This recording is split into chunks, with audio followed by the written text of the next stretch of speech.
सुनना नहीं है, शिव महापुराण की कथा को अपने भीतर धारण करना है, अपने भीतर उतारना है, अपने भीतर अपने अंदर उसको धारण करना है।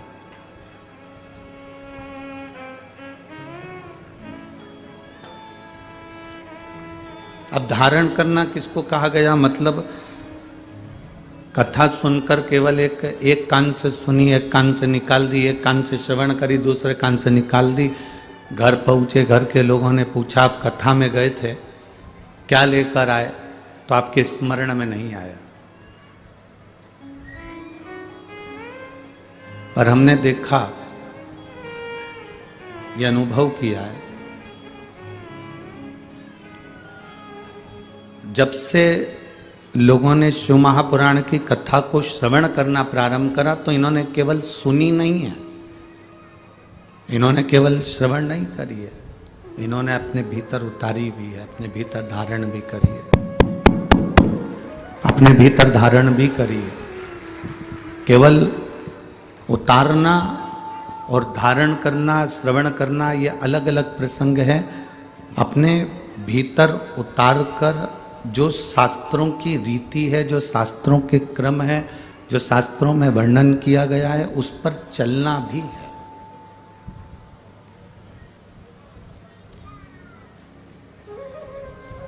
अभी तक लोग जितनी कथाएं सुनते थे, कथा श्रवण करते थे, वो सारी कथा लोग केवल सुनते थे पर अंदर धारण नहीं करते थे।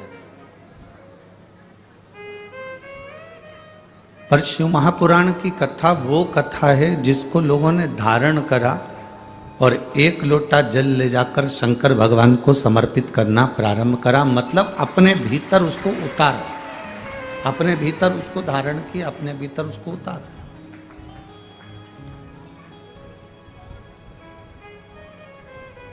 और आज छोटे से छोटा बच्चा क्यों ना हो, छोटे से छोटा व्यक्ति क्यों ना हो, छोटे से छोटा एक बच्चा 5 साल का, 6 साल का, 10 साल का बच्चा भी हाथ में एक लोटा लेकर शिव मंदिर जाने के लिए जागरूक है।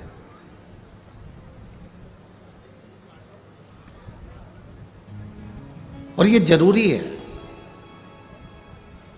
आप गुरु के दरवाजे तक जा रहे हो, गुरुद्वारे तक जा रहे हो, आप मंदिर के द्वार तक जा रहे हो, मंदिर के द्वार तक पहुंच रहे हो, आप किसी संत सदगुरु की शरणागति तक पहुंच रहे हो, तो ये एक आपके जीवन का एक आनंद है।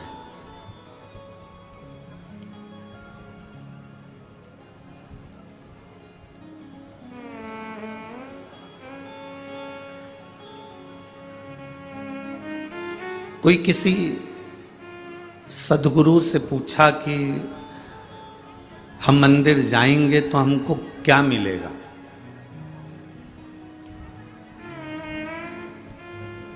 हम मान लो मंदिर गए तो हमको क्या मिलेगा? एक सदगुरु से किसी ने पूछा, एक संत से, एक सदगुरु से, एक गुरु से, एक साधु से, एक तपस्वी से, एक साधक से, एक उपासक से किसी ने पूछा, क्या मान लो हम मंदिर गए,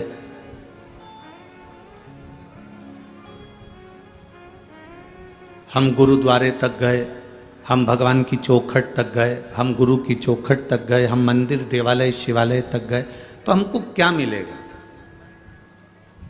अब कोई कहे कि तुम्हें वहाँ भगवान मिल जाएगा, कोई कहेगा तुम्हें वहाँ गुरु का दर्शन मिल जाएगा, कोई कहे तुम्हें वहाँ पर प्रसाद मिल जाएगा, कोई कहे तुम्हें वहाँ पहुंचकर बहुत सारा वैभव मिल जाएगा, कोई कहे कि तुम गुरु के दरवाजे तक जाओगे, भगवान के दरवाजे तक जाओगे, गुरु के द्वार तक जाओगे तो तुम्हें बहुत सारा धन, वैभव, सत्ता, पैसा, दौलत सब मिल जाएगी। तो ये शिव महापुराण की कथा नहीं कहती। शिव महापुराण की कथा कहती है जिस दिन आप भगवान के मंदिर, देवालय, शिवालय, गुरु के द्वार तक जिस दिन तुम जाना प्रारंभ कर देते हो, उस समय पर तुम्हारे मन में जब भगवान के दरवाजे पर, गुरु के द्वारे तक जाने का मन में जब विचार आ जाता है तो ये समझ लेना कि धन दौलत तो एक कोने में पड़ा रहे, उस गुरु की और परमात्मा की जब दृष्टि हो जाती है तो आप वैसे ही अरबपति बन जाते हो।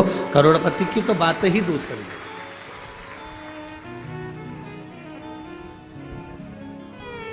आप उसकी शरणागति के करीब में पहुंचे।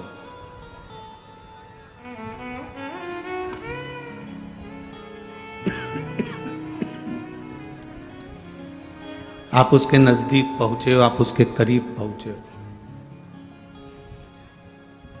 चलो एक बात और सरल भाषा में लो। एक छोटा सा पोता दादाजी की गोद में बैठता है तो उसकी जेब का पेन लेके उठता है। बोलो सही है कि गलत है? उसकी जेब में कोई डायरी रखी है तो डायरी निकाल लेता है। बोलो सही है कि गलत है? दादाजी की गोद में बैठा है तो मोबाइल रखा है तो मोबाइल निकाल लेगा, डायरी रखी है डायरी निकाल लेगा, पेन रखा है पेन निकाल लेगा। और दादी की गोद में बैठा है तो उसके पास में जो पर्स में डब्बियां रखी है, लौंग की डब्बी है, इलायची की डब्बी है, सुपारी की डब्बी है, तंबाकू की डब्बी है, उसके उसके उसके पर्स में, उसके बैग में जो जो सामान होगा। छोटा सा बैग है तो उसकी चेन खोलेगा, दादी के पास बैठेगा, माँ के पास बैठेगा, चेन खोल के उसमें जो जो सामान होगा उसका, भले वो लाली लिपस्टिक क्यों ना, जो भी सामान उसके बैग में होगा वो उस बैग में से निकाल ले। बोलो सत्य है कि गलत है? जम के तो बोलो जरा। ठीक है। दादाजी की गोद में बैठा तो दादाजी का कुछ ना कुछ सामान लेके उठा। दादी की गोद में बैठा तो दादी का कुछ ना कुछ सामान लेके उठा। नानी की गोद में बैठा तो कुछ ना कुछ सामान लेके उठा। नाना की गोद में बैठा तो कुछ ना कुछ सामान लेके उठा। उसी तरह हम सबके दादा दादी नाना नानी वो ईश्वर, वो परमात्मा, वो मेरा ओघड़दानी, वो शंभु, वो भोलेनाथ, उनकी गोद में जब हम बैठते हैं तो कुछ ना कुछ लेकर उठते ही हैं, खाली उठते ही नहीं।